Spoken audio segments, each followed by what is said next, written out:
হেই, আমি একটু shipping insurance নিয়ে কথা বলি। যে ফর এক্সাম্পল আপনি একটা প্রোডাক্ট হচ্ছে ইউএসএ থেকে বাংলাদেশে পাঠাচ্ছেন বা অন্য যেকোনো দেশ থেকে অন্য দেশে পাঠাচ্ছেন। তো আপনার প্রোডাক্টটা যদি হারায় যায়, ড্যামেজ কোনো কিছু মানে নষ্ট হয়ে যায় বা হচ্ছে থ্রেড চুরি হয়ে যায়।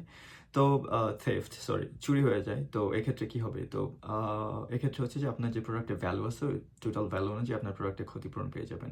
বা এগুলা কিচ্ছু হয় নাই। মনে করেন যে পাইলট আপনার প্রোডাক্টে যেহেতু প্লেনে আসবে, পাইলট ওই প্রোডাক্ট নিয়ে মনে করেন যে আটলান্টিক ওশানে ডুবে গেছে বা মনে করেন যে হারায় গেছে বা প্লেন ধ্বংস হয়ে গেছে বা এগুলো বাদ রিসেন্টলি কি হয়েছে, রিসেন্টলি এয়ারপোর্টে আগুন লাগছে বাংলাদেশ এয়ারপোর্টে। তো আপনার প্রোডাক্টটা যদি এর মধ্যে থাকে বা থাকতো বা ছিল, তখন ওইগুলোর ক্ষতিপূরণ আপনি কিভাবে পাবেন? তো আপনার প্রোডাক্ট ভ্যালু যদি অনেক এক্সপেন্সিভ হয়, যে যত হয় আমি জানি না, $1000 or more or $500, $100, $50, what ever.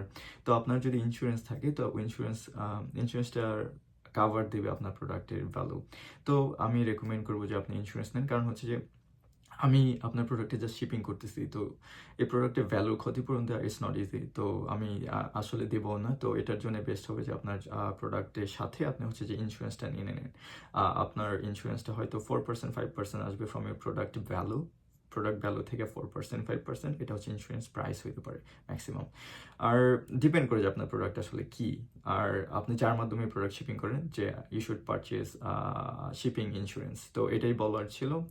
আর এইটা হচ্ছে যে আপনি যদি আমার মাধ্যমে করেন, তো আমি হচ্ছে আপনার প্রোডাক্ট বলে দেবো যে ভাই এইগুলো প্রোডাক্ট, আর এগুলো যদি আপনি শিপিং এর ইন্স্যুরেন্স পারচেস করতে চান, তো এটা হবে আপনার এক্সট্রা প্রাইস। তো আপনি যদি এটা পে করেন, দেন হচ্ছে যে ইয়েস, আপনার প্রোডাক্ট যদি ইন ফিউচারে হারায় যায়, চুরি হয়ে যায়, বা ওই যে বললাম যে পাইলট মনে করেন প্লেনে মনে করেন প্রোডাক্ট নিয়ে হারিয়ে গেছে, স্টিল আপনার ওই প্রোডাক্টের প্রাইস বা ক্ষতিপূরণ আপনি পেয়ে যাবেন। তো আমি রেকমেন্ড করবো যে আপনার শিপিংয়ের জন্য শিপিংয়ের যে ইন্স্যুরেন্স আছে ওইটা নেন। আর আপনি যদি না নেন, তাহলে হচ্ছে যে আপনার ওই প্রোডাক্ট ড্যামেজ হয়ে গেলে, থেফট হয়ে গেলে, বা মানে চুরি হয়ে গেলে, বা কিছু একটা হইলে, আগুন ধরে গেলে, বা প্রোডাক্ট হারিয়ে গেলে, এগুলোর ক্ষতিপূরণ নট পসিবল। এটা হচ্ছে যে যে কোনো শিপিং কোম্পানি এটা আপনাকে বলবে যে ওইগুলো আসলে পসিবল না, মানে এরকম ইন্স্যুরেন্স ছাড়া। তো এটা বলা ছিল যে ফর এক্সাম্পল এটা জানা উচিত অনেকে যে এটা শিপিংয়ে একটা ইন্স্যুরেন্স থাকে, তো এটার ক্ষতিপূরণ দেওয়া পসিবল যদি আপনি ওই ইন্স্যুরেন্সটা একটা শুরুতে নিয়ে নেন, দ্যাটস অল। আর এটা হচ্ছে প্রত্যেক শিপমেন্ট বা প্রত্যেক প্রোডাক্টের উপর ডিপেন্ড করে যে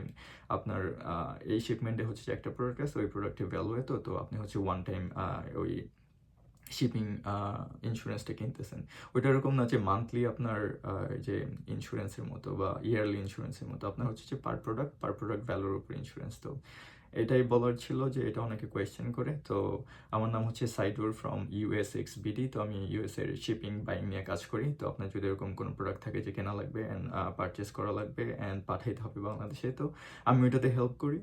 আর আপনার যদি অলরেডি ইউএসএতে থাকেন বা আপনি হচ্ছে যে অনলি ইউএসএ থেকে বাংলাদেশে শিপিং করতে চান, তো আমি হচ্ছে যে ওইটাও হেল্প করি। So that's all, see you, by.